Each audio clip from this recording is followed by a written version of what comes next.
First of all, the EPAC TV News welcomes. Houthi singna Tel Aviv Jerusalem amasung US ki warship ta masing yamlaba rocket kaya kapsin dun akan mamong dalanda sinkre.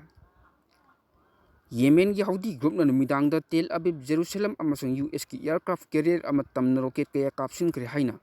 Group asig spokesperson na laiba po numita pongdok kre. Ahan ba operation da Tel Aviv ta laiba Ben Orient Air Sports ta target togduna hypersonic ballistic missile am kapsin ki haina.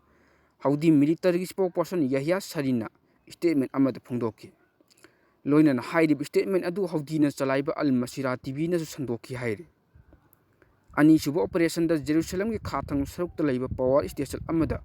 target tawduna ballistic missile am kapsin ki haina su statement adun makhata na phongdoki Tel Aviv amasung Jerusalem city sing di Yemen da kapsilak rocket ani kapkhai ki haina ningthau ka numit ki numidang da Israel ki media na report tawki amasung rocket sing adu ki masjid sing adu lambi sing ichai chaina leibadu miyam una ki hairi numidang di US ki aircraft carrier USA Heavy Timon the rocket amasung drone sing mai pang attack to ki haina su chuti military spokesperson na phungdoki ningthau kaba numiki numidang atheng ba US na lusing ba Navy collision khathang haideida province Antu Heta district leiba mafam singda air strike ani chataki haina su Houthi Al Masira TV na report to ki Thawdok adugi matang the US ki maikay di hojik phawdu wafam amata phungdorok pa leitre Yemen gi awang thang usap ki lam mayam khudum chaliba Houthi group na Israel amasung Hamas ki lan manung da Gaza da Palestinian singi michang changduna hawkiba kumja 2023 ki November thada gi Israel gi mathak ta rocket amasung drone attack sing chang naina chathari amasung Red Sea dana Israel ga mari leina ba jaha sing chatpat akai ba piduna laklibani Houthi group na handak Red Sea amasung Gulf of Aden da laibi US military da rocket amasung drone kay attack kangkhalakli haina su pawosin makatare nakal lamromda Israel na Gaza da tawribi attack sing isi hingnabagi upay lawthokpa ni haina United Nations phungdokre Gaza strip ta Israel force na healthcare amasung emergency service ti attack tawriba amasung micham sing attack tawriba kaya asi hingnanabagi upay mangtakhan bani haina United Nations ki humanitarian sing phungdokre Awang thang Gaza ta leiba Kamal Adwan Hospital da Israeli force operation chathadun hospital asig director Hussein Abu Safia phabagi thodok matungda facility adu thingjingri haina World Health Organization WHO gi director general Tedros Adhanom lawthokhraba matungda United Nations ki office for the coordination of humanitarian affairs na warning to leikhrabani nakal lamromdana Israel na Gaza da leiba hospital sing da chathariba attack sing na maram oiduna Region adugi healthcare system pumang mangbugi pibam da leiduna Palestinian sing health amasung medical care gi khodong chaba phangdri haina United Nations High Commission for Human Rights ki office na leiba popor mita thadok po report amana hair thawdok pu namak asigi matang da investigation sing maning tamna amasung pukchel seng chathaba amasung international humanitarian amasung human right law thukaiba punamak ki mathakta thabak paikhat pachangi haina UN High Commission for Human Rights na phungdokki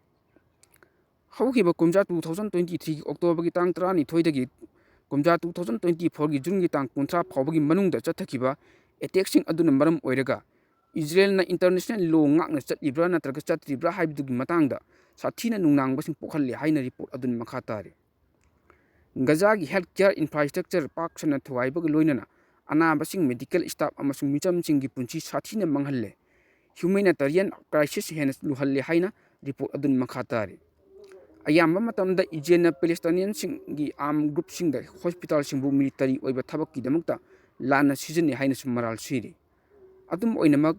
Israel na siriba maral sing asi matik chaba praman leiti haina report aduna hairi